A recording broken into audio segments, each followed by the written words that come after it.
africaine. Tout de suite,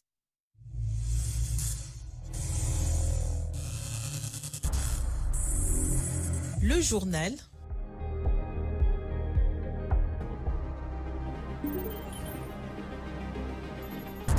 Ce journal vous est présenté par Fonds des promotions de l'industrie. Votre partenaire privilégié pour la réussite de vos projets.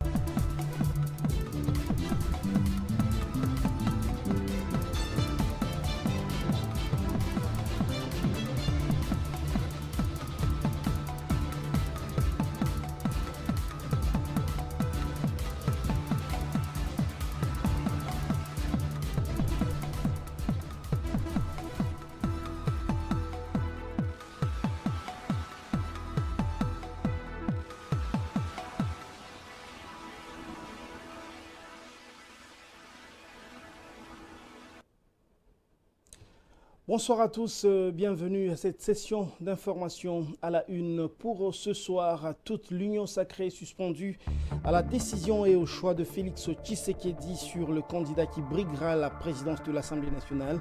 En attendant la décision de l'autorité de référence de la majorité, 12 candidats se lancent dans une course effrénée pour succéder à Vital Kamerhe.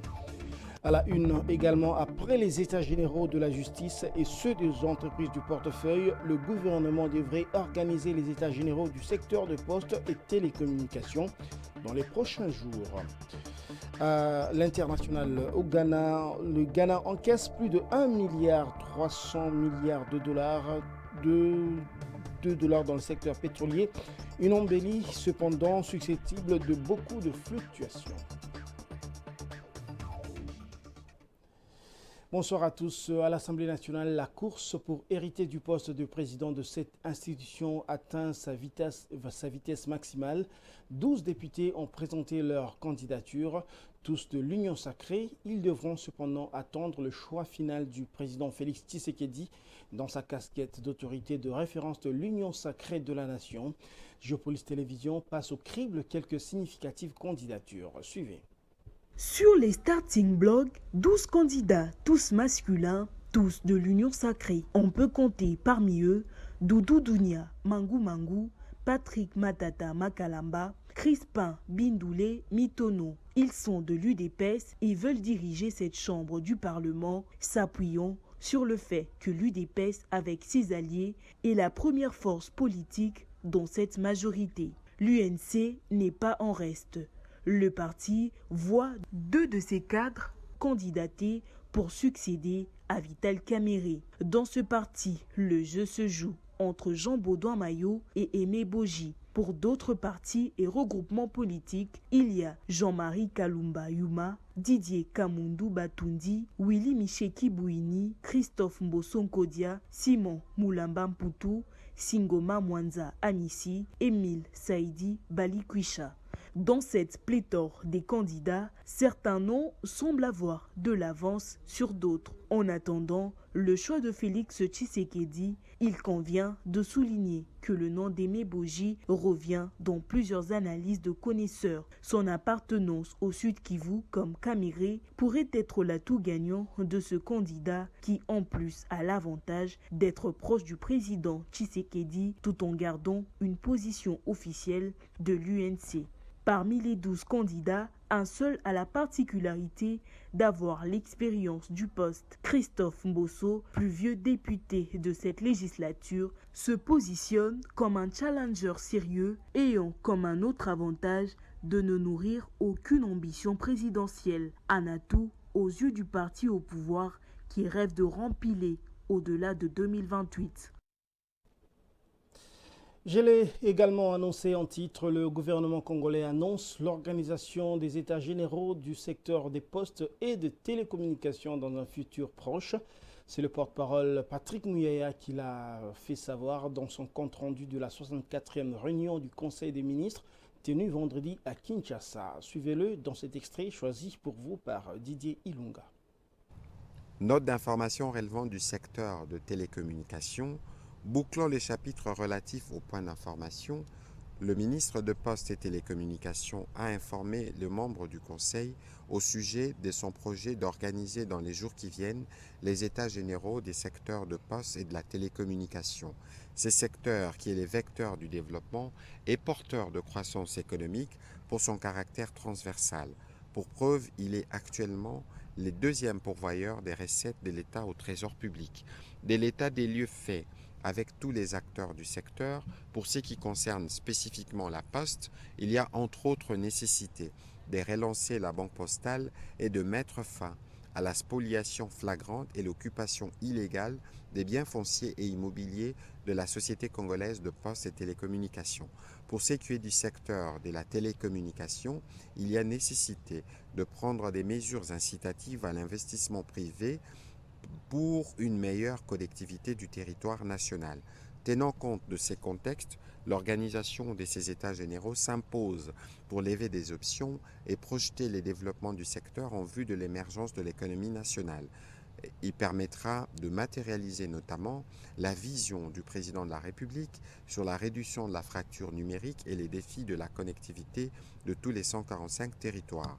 Au vu du caractère transversal et d'évolution technologique, la Poste comme les secteurs des télécoms sont donc des moyens incontournables pour tous les secteurs de la vie nationale qui restent tributaires à la fois des infrastructures, des télécoms et des télécoms et des communications.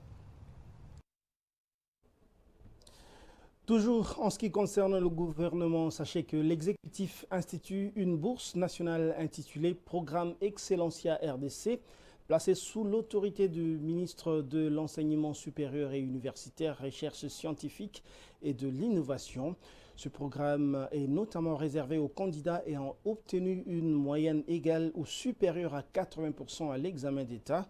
Encore une fois, suivez le ministre de Communication et porte-parole du gouvernement dans cet extrait qui a été choisi par Didier Ilunga. Projet de décret. La ministre de l'Enseignement supérieur, universitaire, recherche scientifique et innovation a pour sa part soumis à l'examen et à l'adoption du Conseil le projet de décret portant institution, modalités d'octroi et de gestion d'une bourse nationale dénommée Programme Excellencia RDC. Ces textes relèvent les questions d'institution et des objectifs du dit programme qui est placé sous son autorité. Il en établit aussi les principes ainsi que les modalités de gestion. S'agissant des conditions d'éligibilité, ces projets de décrets précisent que le programme Excellencia répond aux critères de nationalité congolaise, d'obtention d'une moyenne égale ou supérieure à 80% à l'examen d'État. Les modalités d'organisation du concours et d'octroi de la bourse y sont également reprises. Il prévoit aussi la possibilité d'envisager une délégation de services publics avec des organismes publics ou privés expérimentés dans ces domaines pour assurer une prise en charge efficiente du programme. Par ailleurs, ces textes identifient les sources de financement, à savoir les trésors publics suivant une ligne de crédit inscrite dans la loi des finances. Ils bénéficient également des diverses contributions sous forme notamment de dons, legs et subventions, ainsi que de toute autre ressource autorisée par la législation en vigueur. Il précise aussi que les bourses Excellencia seront orientées vers les priorités du pays et les filières stratégiques. Sa gestion se fera donc à travers le ministère de l'Enseignement supérieur et universitaire qui est l'ordonnateur de crédit affecté à ces programmes. Après débat et délibération, les conseils a adopté ces projets des décrets. RDC, pays solution, le Congo revendique le statut de sauveur de la planète contre le réchauffement climatique. À quelques jours de la tenue de la conférence climatique COP30 prévue au Brésil, le pays affûte son arsenal de programmes environnementaux en vue d'attirer plus de ressources financières.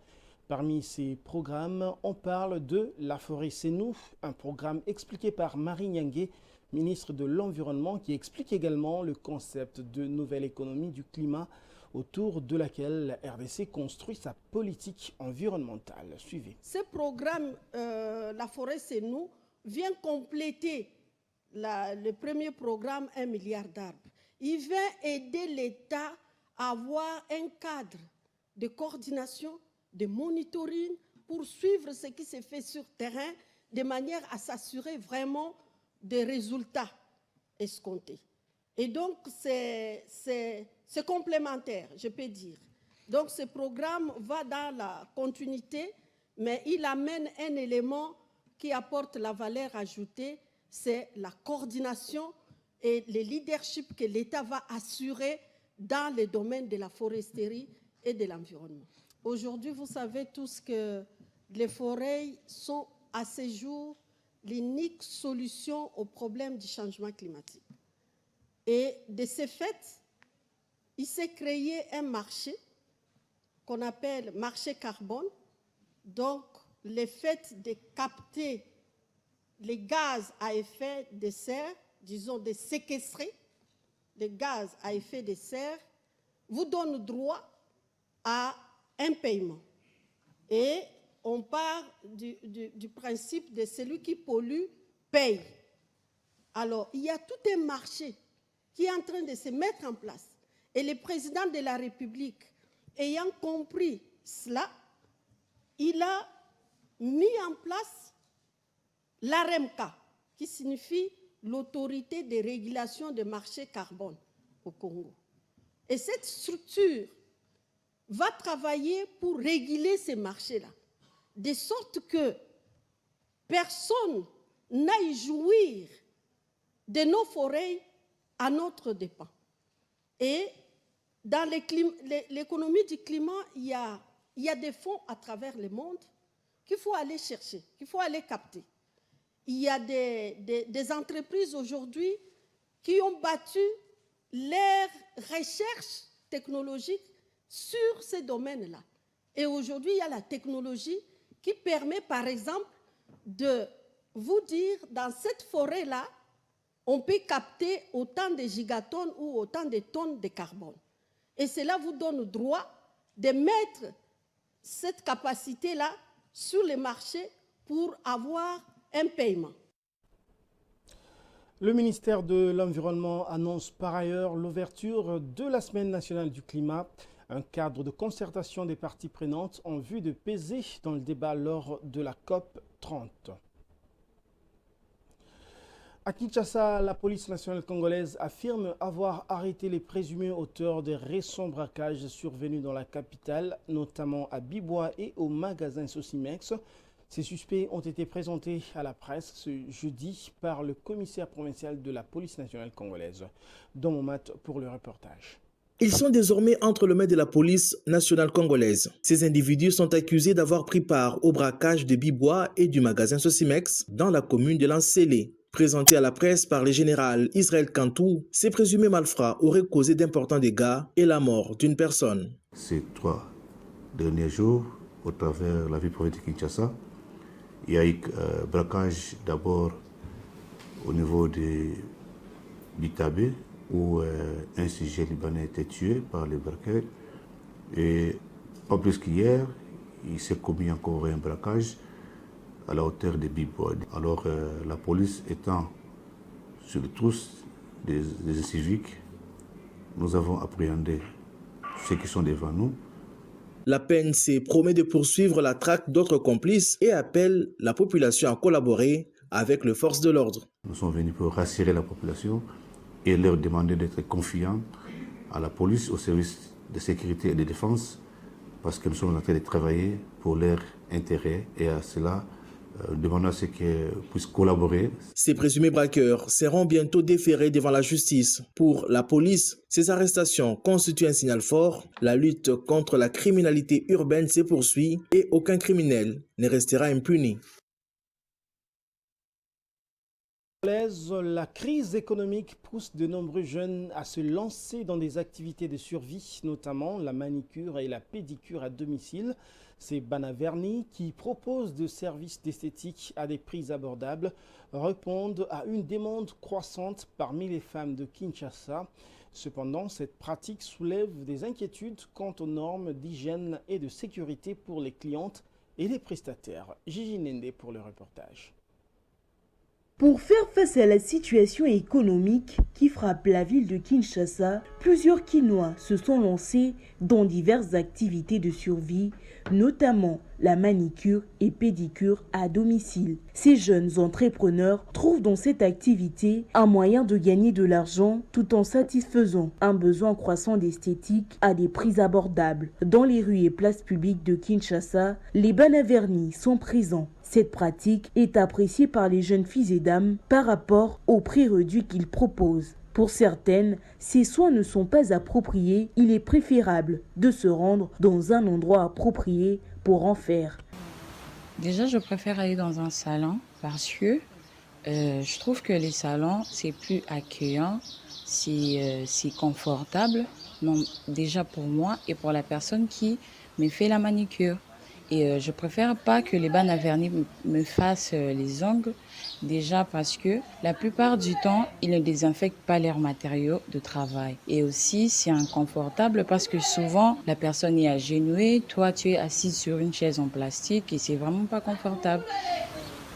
Selon le docteur Aaron Kondolo, médecin généraliste, la pratique de bannes à vernis n'est pas sans danger. C'est une pratique qui comporte des risques. C'est une pratique qui reste quand même empreinte de danger et surtout du côté du facteur aseptique. Et les principaux dangers, c'est plus dans ce sens-là. L'utilisation du même matériel avec possibilité d'avoir des micro-lésions sur chaque client peut se montrer fatale pour les prochains clients et qui va bénéficier de soins des ongles. Les maladies auxquelles on est exposé, il y a d'abord pour commencer aux maladies les plus faibles sont des panaris par exemple qui touchent les parties autour des ongles. Vous avez des phlegmons mais aussi d'autres maladies telles que le VIH et l'hépatite. Là c'est des maladies vraiment rares et graves. Le conseil que l'on donne c'est de faire ses ongles, de prendre soin de ses ongles dans un salon de beauté qui respecte les règles d'asepsie où on se rassure que le matériel utilisé sur un client a été désinfecté et facilement réutilisable. Pour protéger la santé des bénéficiaires, mais aussi améliorer la qualité de ce travail, il est essentiel de trouver un équilibre entre l'accessibilité des services et la sécurité sanitaire pour tous les acteurs impliqués. En sport, le FC Saint-Éloi Lupopo et l'AS Maniema Union verront les phases de groupe des interclubs de la CAF.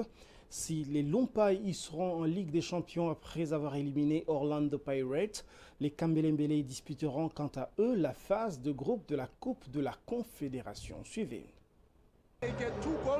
Au terme des matchs au scénario irrespirable, l'FC Saint-Éloi Lupopo vient finalement de se sortir des carcans des Sud-Africains d'Orlando Pirates. Malgré leur défaite 3-0 à Johannesburg, ces cheminots se qualifient en phase de groupe de la Ligue des Champions grâce à leur victoire à l'aller et surtout à leur adresse sur tir au but. Victoire au tir au but 5-6 malgré les ratés d'Issama Peko.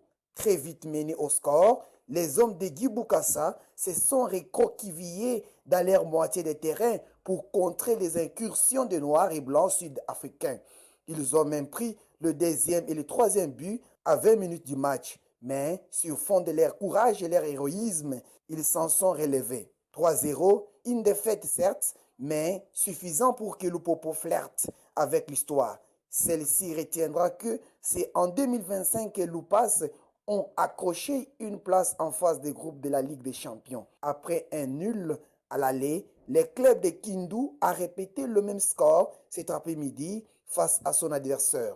Cruellement puni dans les dernières minutes du temps réglementaire, Maniema Union a vu sa qualification lui filer entre les doigts avant de la reconquérir avec panache lors de la séance de tir au but 3-4.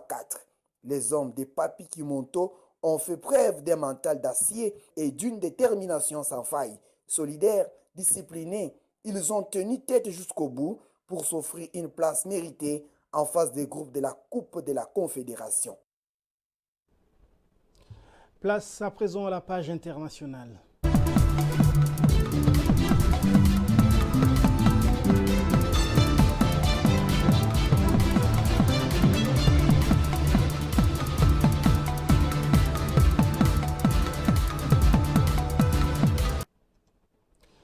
Le Tchad s'engage sur une nouvelle trajectoire de discipline budgétaire, une stratégie économique saluée par le Fonds monétaire international. Ce virage intervient au lendemain de l'accord conclu entre N'Djamena et l'institution de Bretton Woods sur un nouveau programme économique de 4 ans adossé à une facilité élargie de crédit d'un montant de 630 millions de dollars, soit environ 385 milliards de francs CFA. Blest Kouzola. Selon le communiqué, les autorités tchadiennes maintiennent leur engagement envers une politique de gestion de la dette prudente et entendent améliorer l'évaluation du risque de surendettement à travers une analyse de viabilité de la dette plus rigoureuse. Cette orientation vise à maintenir la dette à un niveau soutenable dans un contexte de marge de manœuvre budgétaire limitée et de saturation du marché financier régional. Les progrès sont déjà visibles. La dette publique totale du Tchad est passée de 49,8% du PIB en 2017 à 33% en 2025 selon les chiffres publiés dans le même document. C'est le niveau le plus bas enregistré dans la région, précise le FMI. Le ratio devrait continuer de baisser pour atteindre 31,3% du PIB à l'horizon 2030 grâce à la poursuite du processus de restructuration de la dette engagée ces dernières années. Cette tendance descente reflète les effets de réformes budgétaires et de la maîtrise de l'endettement extérieur amorcée dès 2021 dans le cadre du précédent programme appuyé par le FMI. Le pays avait alors réussi à stabiliser sa situation financière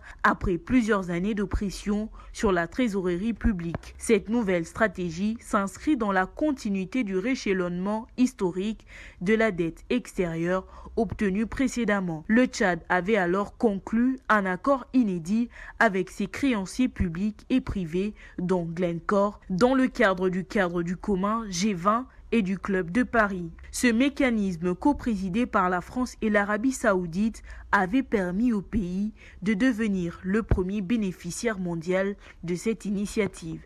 L'accord qui portait sur près de 3 milliards de dollars de dette extérieure visait à ramener le ratio service de la dette recettes publiques de 20% à moins de 14%, puis à 12,4% d'ici 2025. Sans annuler la dette, il a permis son rééchelonnement et ouvert la voie à la reprise des décaissements du FMI, interrompu lorsque l'endettement du pays avait été jugé insoutenable en décembre 2021.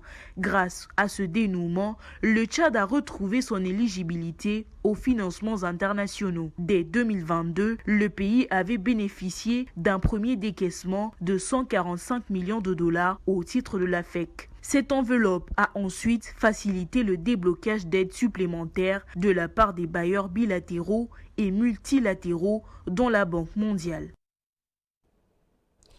Vous avez reconnu là la voix de Gigi Nende. Et puis, je l'avais annoncé en titre, le Ghana a encaissé plus de 1,3 milliard de dollars américains de revenus pétroliers issus surtout de sa participation de taxes et de redevances, mais des inquiétudes demeurent quant à la pérennité de ces recettes vitales pour le budget national. Blest Kouzola. Le pays pourrait capter près de 16 milliards de dollars de revenus pétroliers au cours de la prochaine décennie, un chiffre qui représente environ 1/5 du potentiel de la région ouest africaine. Cette donnée fondée sur les projections de marché et la valeur cumulée des exportations de brut souligne l'importance stratégique du secteur pour une économie qui cherche à diversifier ses recettes extérieures. Dans le fait, la tendance actuelle traduit pourtant un essoufflement de la production nationale. Entre 2019 et 2024, le volume extrait est passé de 71,4 millions à 48,2 millions de barils selon la Petroleum Commission. Au premier semestre 2025, la baisse s'est encore accentuée d'environ 26% en glissement annuel. Aucun nouvel accord d'exploration n'a été signé depuis 2018, limitant les perspectives de découverte de nouveaux champs. Une situation qui contraste avec la dynamique observée dans les pays voisins comme la Côte d'Ivoire ou le Sénégal qui ont relancé leur cycle d'octroi de licences pétrolières et gazières. Lors de la conférence Africa Oil Week qui s'est tenue à Accra du 15 au 18 septembre dernier, le ministre de l'Énergie et de la Transition verte, John Abdoulaye Jinapor, a annoncé l'arrivée imminente de plus de 3,5 milliards de dollars d'investissement dans l'amont pétrolier. Et c'est la fin de cette édition, mais avant de la boucler complètement, je vous en rappelle ses principaux titres. Toute l'Union sacrée reste suspendue à la décision et au choix de Félix Tshisekedi sur le candidat qui briguera la présidence de l'Assemblée nationale. En attendant la décision de l'autorité de référence de la majorité, 12 candidats se lancent dans une course effrénée pour succéder à Vital Kamerhe. Et puis, je l'avais aussi annoncé après les états généraux de la justice et ceux des entreprises du portefeuille, le gouvernement devrait organiser les états généraux du secteur de postes et télécommunications dans les tout prochains jours. À l'international, vous venez de suivre, le Ghana encaisse plus de 1,3 milliard de dollars américains dans le secteur pétrolier, une embellie cependant susceptible de beaucoup de fluctuations. Et c'est la fin de cette édition. Merci de l'avoir suivi et bonne suite de programme sur Géopolis Télévision.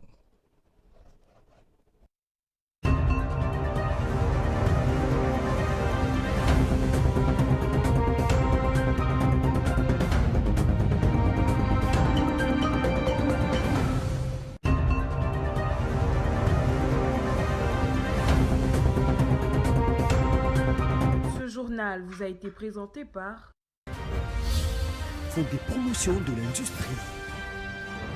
Votre partenaire privilégié pour la réussite de vos projets. Vous avez